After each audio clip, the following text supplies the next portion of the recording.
안녕하세요. 이번 시간에는요, 우리 챕터 3, 확실성화의 자본예산, 여기 좀 보겠습니다.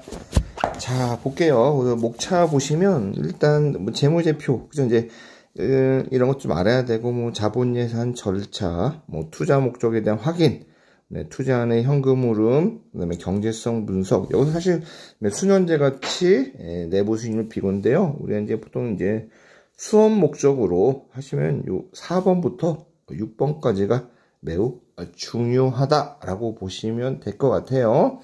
자, 페이지 넘어가겠습니다. 일단은 이게 이제 자본예산이라는 말을 먼저 했잖아요. 자본예산이 어떤 뜻이냐? 그래서 평소에 자본예산이라는 말을 아마 들어보신 적이 없을 것 같아요. 아마 처음 들었을 것 같아요. 저 역시도 이 재무관리 처음 공부할 때 자본예산이란 말을 처음 듣고 이게 직관적으로 무슨 말인지 잘 와닿지 않았어요. 이걸 영어로 쓰면요, 캐피탈, 버짓 혹은 버지팅이라고도 해요.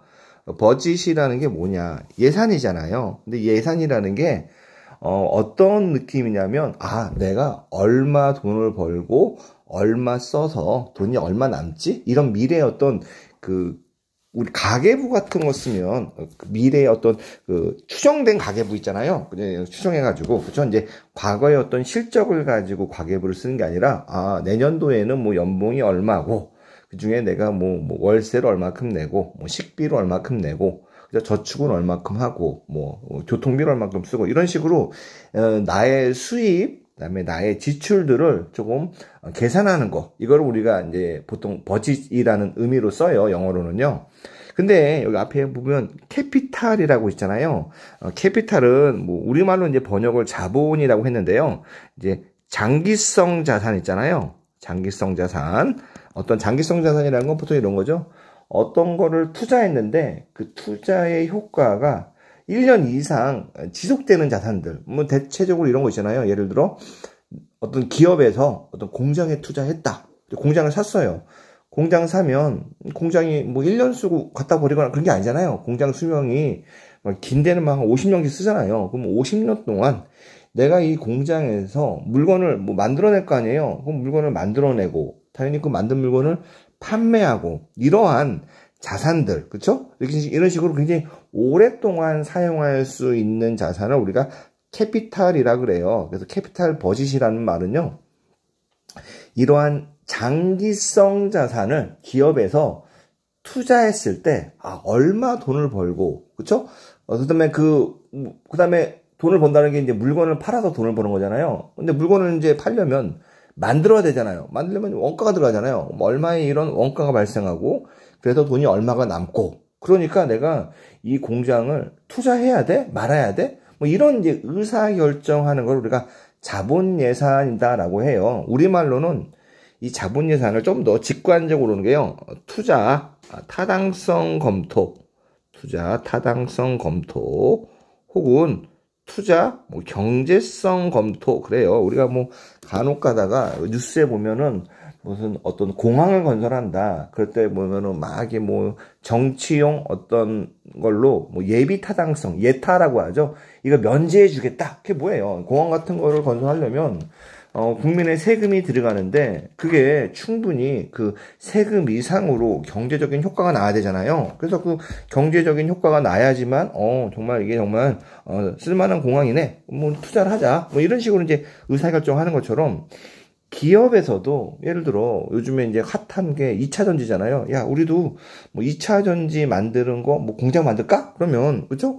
그냥 공장을 몇백억, 몇천억, 많게는 몇 조 원이 들어가는 돈을 덜컥 짓냐? 그런 게 아니라, 야, 우리가 그렇게 많은 돈을 투자해가지고 충분히 그 돈 이상으로 벌 수 있을까? 이런 거를 이제 검토하는 거예요. 그게 이제 우리가 이제 재무관리에서는 자본예산이라는 용어를 쓰고, 실무에서는 투자 타당성 검토, 투자 경제성 검토, 이런 용어들을 써요. 그래서 이게 좀 다 같은 것들을 얘기하는데 서로 다른 용어를 쓰고 있다. 이 정도 보시면 돼요. 그러니까 지금 우리가 이 챕터 3에서 배울 건요, 야, 어떤 걸 투자할 때 과연 투자했을 때 내가 돈을 벌 수 있느냐, 돈을 벌지 못하느냐, 이런 것들을 이제 계산해 보고, 그 다음에 돈을 번다. 돈을 안 번다라는 게 이게 말처럼 간단하지가 않아요. 그래가지고 이런 거를 이제 여러 가지 복잡한 상황에서 진짜 돈 번다는 게 어떤 뜻이냐 이거에 대해서 조금 학습한다라고 보시면 돼요.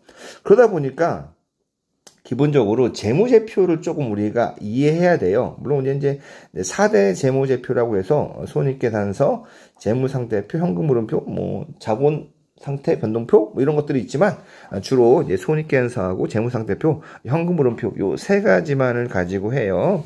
뭐 내용들은 기본적으로 재무회계에 대해서 뭐 회계 원리 정도의 지식 수준은 있으실 거라고 지금 전제하면 요 손익계산서라는 거는요. 일정 기간 동안의 기업의 성과를 나타내는 재무제표죠. 여기 보시면 양식 위주로 보시면 돼요. 매출액, 매출 원가, 그죠? 그래서 매출액에서 매출 원가를 차감한 게 매출 총이익이 나오고, 거기서 이제 판매비하고 관리비를 차감하면 영업이익이 나오죠. 우리 이제 그래서 중요한 요 영업이익이 굉장히 중요해요. 그다음에 뭐 기타 손익들 빼고, 그죠? 더하고 빼고 하면 이제 세전이익이 나오고, 법인세를 차감하면 당기순이익, 이것도 이제 중요하죠. 자, 여기에 보시면 현금 흐름에 대한 청구권자라고 오른쪽에 있어요. 이게 어떤 뜻이냐면, 이제 회사에서 돈을 벌어요.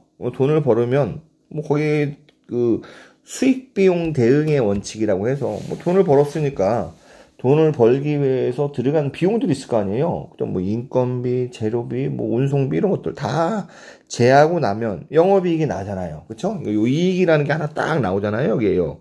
아, 그러면은 요 이익, 여기서 15억이라는 이익이 있죠? 이 15억이라는 이익을 누가 가져갈까? 그쵸? 기업이라는 거는 기본적으로 채권자, 주주가 투자했잖아요. 그러면 투자한 사람한테, 그죠? 투자했다는 거는 채권자 입장에서는 돈을 빌려준 거고, 주주 입장에서는 주식을 산 거죠? 왜냐면 주식을 사면 그 돈이 회사로 들어가니까요. 그러다 보니까, 과연 이 투자한 사람한테 돈을 줘야 될 거 아니야? 돈 벌었으면요. 그렇죠? 그래서 일반적으로 이 회사에서 돈이 딱 벌면 3명이 돈을 달라고 해요. 1번이 사실은 채권자예요. 그렇죠? 2번이 정부. 정부가 무슨 돈을 달라고 하지? 라고 생각하는데 정부는 뭘로 하냐? 텍스. 세금을 달라고 하잖아요. 우리가 뭐 이익 있는 곳에 뭐 조금 더 이제 세무스럽게 말하면 그죠? 이제 소득 있는 곳에 세금이 있다. 뭐 이렇게 하죠. 물론 정치로 얘기하면 대표자가 있는 곳에 세금이 있다. 예를 들어 뭐 이건 잠깐 곁다리 얘기지만 우리가 이제 미국 독립전쟁이 이제 촉발된 게 보스턴 티파티잖아요. 티파티라는 게 티파니 아니고 보스턴 차파티. 그죠? 티라는 게 마시는 차잖아요. 얘네들이 이제 열받아서 이제 보스턴 항구에 있는 영국에 싣고 있는 그 차를, 녹차를 그냥 바다에 갖다 버렸죠. 왜 그때 하면 얘기가, 야, 우리는 왜 영국에서 자꾸 세금을 걷어가냐. 식민지가 아니죠. 이거 뉴월드죠. 아메리카에 있는 데는 거기서 영국 의회에 대표자, 국회의원이 하나도 없는데, 우리 세금 못 낸다. 그런 거죠. 그러니까, 이 보시면, 그죠? 자꾸 딴 데로 자꾸 샜지만, 어쨌거나, 이 정부는, 이익이 있는 곳에, 뭐 소득이 있는 곳에 이렇게 세금을 걷어가려고 그래요. 그러니까 세금을 내고, 그쵸? 그 다음에, 주주도 배당받아가잖아요. 3명. 요 3명이 가져가요. 그래서 영업이익이 발생하면, 그쵸? 이거에 대해서 주주, 채권자, 정부, 요 3사람이 이제, 나도 줘, 나도 줘. 라고 하는 거죠. 그럼 제일 먼저 누구 거 주냐? 여기 손익계산서 순서대로 줘요. 손익계산서 순서에 보통 기타 영업의 손익에 이자 비용이 있잖아요. 이건 채권자 거죠? 채권자 먼저 돈을 주고, 그리고 법인세 내잖아요. 정부, 그죠? 세금 내고, 그리고 남는 돈이 주주예요. 그죠? 그러다 보니까 이렇게 볼 수 있죠. 영업이익 입장, 영업이익에서도 세후 영업이익 기준으로 우리가 어떤 기업의 이익을 계산하면 세후 영업이니까 그거는 주주하고 채권자한테 기속되는 이익이죠. 그러니까 우리가 이제 제목을 가치평가라고 제가 말씀드렸는데 세후 영업이익으로 기준으로 뭐 여러 가지 뭐 조정을 거치면 가치가 나와요. 그럼 이 가치 누구냐? 그죠? 주주하고 채권자의 가치가 나오죠. 만약에 이 당기순이익은 전부 다 주주 거잖아요. 요 당기순이익만 기준으로 가치를 계산하면, 그죠? 이거는 미래에 이제 주주가 받아갈 돈들이니까, 그죠? 주주의 가치가 계산하는 거죠. 이런 것들을 여러분들이 지금은 이게 무슨 말이지라고 잘 이해가 안 되시더라도요. 요 개념들이 계속 나오기 때문에 이거는 이제 누구 돈이냐. 그래서 그 돈을 가지고 가치 평가하면 그 돈의 주인의 가치가 나오겠죠. 즉 내가 건물이 있어요. 임대료를 내가 계속 받고 있어요. 그 임대료를 건물의 수명까지 내가 받는다면 그 임대료의 현재 가치 합계가 건물의 가치겠죠. 그렇죠. 그런 거죠.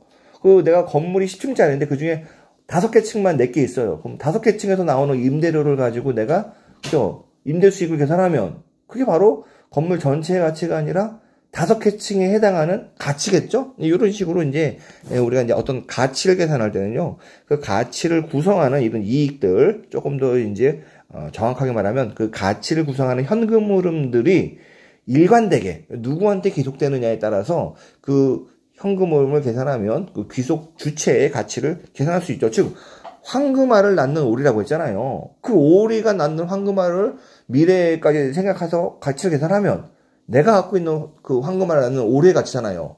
옆집 오리 거는 옆집 오리가 낳는 황금알을 갖고 계산하는 거죠. 이렇게 이제 보시면 될 것 같아요. 그러면 재무상태표도 있죠. 얘는 뭐냐면 어떤 특정의 기업의 자산부채 자본을 보여주는 거예요. 그래서 보시면 우리가 이제 유동자산, 비유동자산 두 개 합쳐서 이제 자산총액 부채도 있는데요. 부채도 보시면 사실은 여기 매입 채무 있잖아요. 이런 데를 우리가 이제 유동부채라고 하고, 요 차입금을 비유동부채라고 하고, 나머지 이제 자본총액. 그래서 이제 우리가 이제 회계에서 보시면 자산은 부채하고 자본 더한 거잖아요. 그쵸? 자산에서 부채를 빼면 자본이죠. 자본이 누구 가치죠? 주주 가치죠. 요런 이제 등가식이 있다. 이 정도 보시면 될 것 같아요.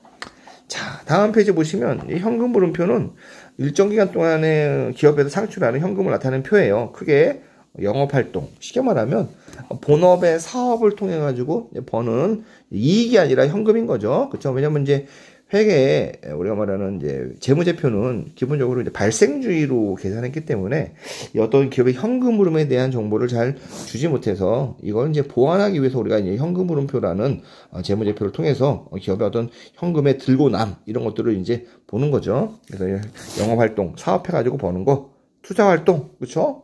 뭐 투자활동이라는 게 뭐 자산을 취득하면 뭐 투자를 한 거고, 자산을 처분하면 뭐 마이너스 투자를 한 거죠.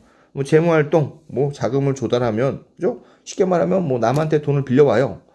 뭐 이게 부채긴 하지만 느낌상, 그죠? 빌려왔으니까 회사 안에는 돈이 들어왔겠죠?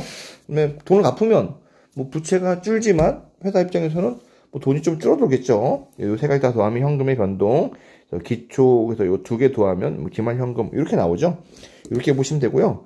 여기 보시면 이제 파란색, 요거는 여러분들 좀 보시면 좋아요. 우리가 이제 가치 평가할 때는 회계적 이익으로 하지 않는다고 제가 말씀드렸잖아요. 그렇죠?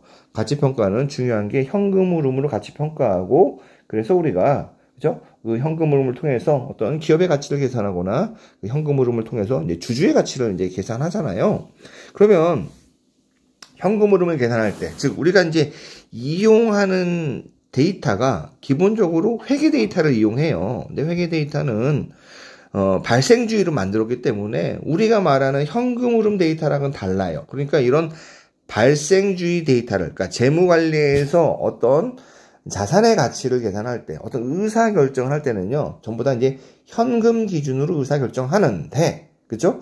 요 이용 가능한 데이터가, 원래 데이터가 발생주의에 의해서 만들어진 회계 데이터이기 때문에요, 이거를 현금으로 이제 좀 바꿔주는 거죠. 그러니까 즉, 발생주의 재무제표 숫자를 현금주의로 바꿔주는 거죠. 그럴 경우에 이제 중요한 게 여기 파란색이에요. 자산이 증가했다. 뭐 이런 현금 측면에서 보면 뭘까요? 자산이 증가했어. 느낌은 좋아요. 근데 자산이 증가했다는 건 뭐죠? 내가 무언가를 돈 주고 산 거잖아요. 즉 예를 들어 내가 차를 하나 샀다. 이번에 1억 원짜리. 그래 나 1억 원짜리 차를 사니까 기분이 좋은데 자산이 증가했네? 그럼 1억 원은 공짜로 사나요? 내가 1억 원이라는 돈을 준 거죠. 일반적으로 이게 자산이 증가한 건 증가한 자산의 가치만큼 현금 측면에서는 돈이 밖으로 나간 거예요. 반대로 자산을 매각한 건요. 나 이번에 1억 원짜리 차를 팔았어. 기분은 안 좋아. 근데 1억 원짜리 차를 판 거는 현금 측면에서는 1억 원이 나한테 돈이 들어온 거죠. 그래서 여러분들 자산이 증가한 거는 이 현금의 유출, 그렇죠? 자산이 감소한 건 현금의 유입이에요. 또 볼게요. 여기 이제 자금 조달이라고 했는데요. 쉽게 보면 여기 차입이라고 할게요. 그냥 이렇게 보시면 돼요. 물론 이제 자금 조달은 채권자한테 조달하면 우리가 차입금이라고 그러고 주주한테 조달하면 이제 증자라고 하긴 하지만 그냥 심플하게 그냥 차입이라고 그냥 우리가 이해 목적으로 볼게요. 자, 보면 나 이번에 돈이 없어서 은행에서 1억 원 빌렸어. 부채가 1억 원 는 거잖아요. 근데 내 통장에는 1억 원이 들어와 있겠죠. 돈을 빌렸으니까. 아하, 부채가 증가하면, 즉 자금을 조달하면 그죠? 나한테 그만큼 현금이 증가하는구나. 반대로 자금이 없어지면 내가 갚은 거잖아요. 그러면은 자금을 상환하면 반대로 현금이 유출된 거죠. 여기 보시면 그래서 자금 조달은 현금의 유입이고 자금 상환은 현금의 유출이다. 요 내용은 중요해요. 뒤에서 계속 나오기 때문에 특히 회계 데이터를 가지고 우리가 현금 흐름 데이터로 바꿀 때 이게 굉장히 처음에는 혼동되기 때문에 요거 여러분들이 keep in mind 하셔야 됩니다. 자, 그 다음에 자본 예산에 대한 절차를 볼게요. 뭐 절차가 뭐냐? 그렇죠? 이게 쉽게 말하면 투자 타당성을 검토하는 절차예요. 근데 이거는 세상에는 다 이렇게 해요. 요거 플랜 2C라고 봐요. 세상 일이 그래요. 그죠? 계획을 하고, 그죠? 계획만 하면 뭐예요? 그것도 끝나면 계획한 대로 실행하고 끝나면 마지막에 내가 실행했는데 계획대로 잘 됐는지 확인해야 될 거 아니에요. 이게 피드백이죠. 여러분들도 무슨 공부를 하려고 그래요. 아, 그럼 내가 한 달 동안 얼마큼 공부해야지 계획을 했어요. 그리고 한 달 내내 막 공부를 했어요. 그리고 끝나고 한 달이 끝났으면 내가 원래 계획대로 공부가 됐는지 확인해야 되잖아요. 이게 피드백이죠. 이 피드백을 통해서 다음에 계획 세울 때, 아, 내가 너무 계획을 빡빡하게 세웠구나. 다음에 좀 더 이런 예상치 못한 것들 좀 고려해야겠다. 혹은 내가 너무 시간이 널널하게 남으면, 아, 내가 계획을 너무 루즈하게 세웠구나. 뭐 이런 것들에 대해서 우리가 이제 반성 같은 걸 하는 거죠. 반성이라는 게 꼭 나쁜 의미가 아니라 심사숙고. 우리가 이제 반성을 영어로는 이렇게 해요. 리프렉션이라는 게 반추 반성인데요. 이런 우리말로로 아, 내가 잘못했어. 뭐 이런 비판이 아니라 잘한 건 왜 잘했구나. 아, 잘못한 건 왜 잘못했구나. 이런 식으로 우리가 이제 리뷰하는 걸 이제 리프렉션이라고 해요. 자, 이런 것들을 하겠죠. 이것처럼 기업에서도 우리가 이제 자본 예산이라고 썼지만 투자 타당성을 검토할 때는 이런 절차가 있어요. 어떤 절차냐? 그죠? 보시면 첫 번째 계획을 하죠. 그러면은 투자 목적을 확인해야 돼요. 이게 뭐냐? 왜 투자해야 되지? 그쵸? 왜 투자해야 되지? 어떤 이유가 있을 거 아니에요. 그러면 그 이유를 달성할 수 있는 대안이 있을 거 아니에요. 뭐 대안이 하나만 있을 수도 있지만 여러 개가 있을 거 아니에요. 그래서 이 대안이 어떤 특징을 갖고 있지? 한번 생각을 해보고 그 다음에 각각의 대안별로 돈이 얼마나 들어가고 얼마나 돈이 나오지? 이런 걸 계산하면서 경제성을 평가하는 거죠. 아, 돈이 되겠다 안 되겠다? 그리고 나서 실행을 하고 결정하고 실제 투자하는 거예요. 투자 끝나고 사후 감독하는 거죠. 근데 우리가 이제 여기 이렇게 이제 길긴 하지만 요 실제 시험에서는 우리가 말하는 수험 목적 같은 걸로 볼 때는요 주로 여기까지만 봐요. 어디 갔냐면 여기 요 특히 중요한 게 요 2번에서 4번 요거 정도 위주로 본다라고 보시면 돼요. 우리 이제 계획하는 거니까요. 자, 볼까요? 그래서 투자 목적 확인은 뭐 그렇게 중요하지 않아요. 왜냐면 기업의 투자는 기존사는 유지 보수 투자 이런 것도 별로 중요하지 않고 보통은 이제 미래 성장을 위한 신규 투자 이런 것들이 상당히 중요하죠. 뭐 예를 들어 이런 거죠. 삼성전자에서 뭐 차세대 D램을 만든다. 이걸 만들어야 돼, 말아야 돼. 만든다는 건 뭐예요? 차세대 D램을 만드는 공장을 만드는 거예요. 그 투자한다는 얘기죠. 안 만든다는 건 공장 안 하는 거죠. 그러니까 이제 대부분 기업의 그 존속, 그죠? 뭐 잘 되거나 못 되거나는 이러한 신규 투자하는 거죠. 뭐 예를 들어 뭐 유지보수 투자 이런 거예요. 야, 이번에 기계가 고장 나는데 고쳐. 뭐 이런 거. 뭐 어렵지 않잖아요. 그죠? 그런 거. 그 다음에 뭐 대한항공 같은 경우에 뭐 비행기들이 떴다 뭐 할 거 아니에요. 근데 이런 비행기도 계속 쓰다 보면 고장 나니까 뭐 주기적으로 정기 점검 받잖아요. 우리가 마치 건강검진 받듯이 뭐 그런 것들 이런 것들은 유지보수 투자이기 때문에 그냥 일상적으로 하는 거예요. 그래서 실무적으로 우리가 여기서 말하는 자본예산은 이런 대부분은 미래 성장을 위한 이런 투자 아니면 기존에 있는 걸 뭐 대체하는 투자 뭐 이런 거다라고 볼 수 있어요. 그래서 투자 대안의 선정이 뭐냐면 예를 들어 우리가 이제 일상생활에서 볼게요. 아, 나 이번에 차가 필요한데 근데 내가 이제 어떤 목적으로 차가 필요하냐? 아, 나는 이 차가 필요한데 차라는 게 이제 그죠? 오토모빌이죠. 카가 필요한데 나는 어떤 거냐? 출퇴근도 했으면 좋겠고, 주말에는 이거 갖고 드라이빙, 그죠? 네, 배우자랑 혹은 뭐 연인이 있으면 연인하고 이제 드라이빙 목적이야. 아, 그래? 그러면 스파크, 누굴 이제 비하하는 건 아니에요.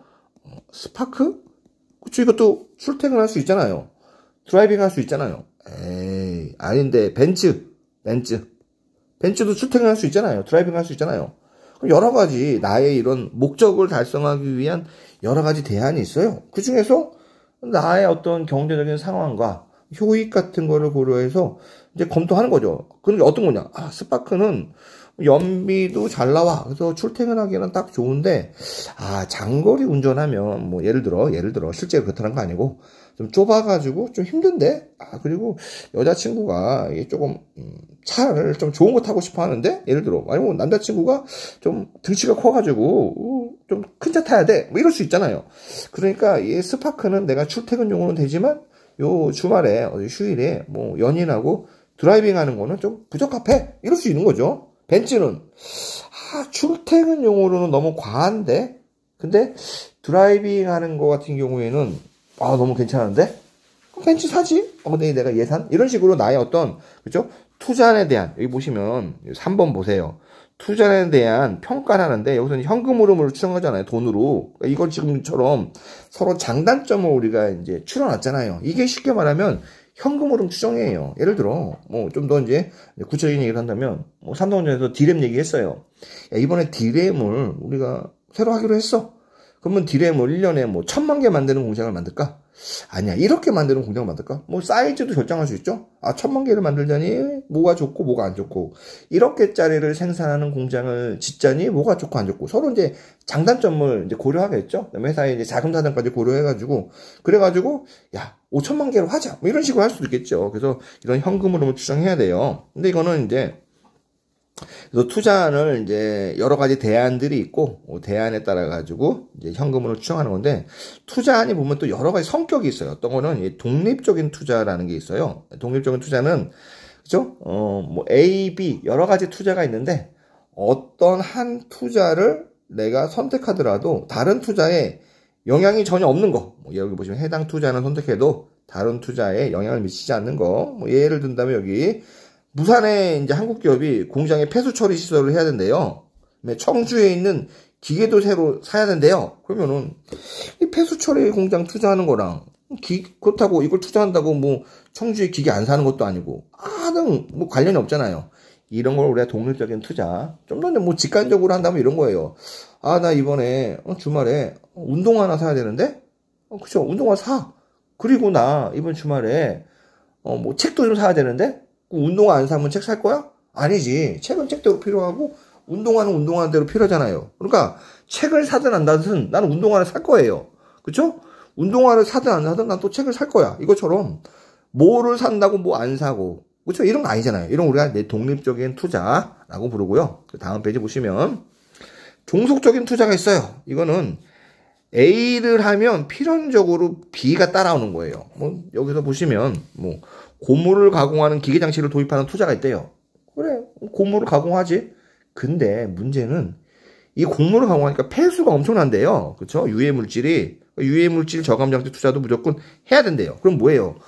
고무를 가공하는 기계 투자를 하는 순간 나는 이 유해물질 저감장치 투자를 해야 돼요. 사실 유해물질 저감장치 투자가 없더라도 고무를 가공하는 아무런 문제가 없어요. 근데 그쵸? 유해물질 저감장치 투자 안 하면 고무 가동을 못 하는 거예요. 그냥 해야 돼요.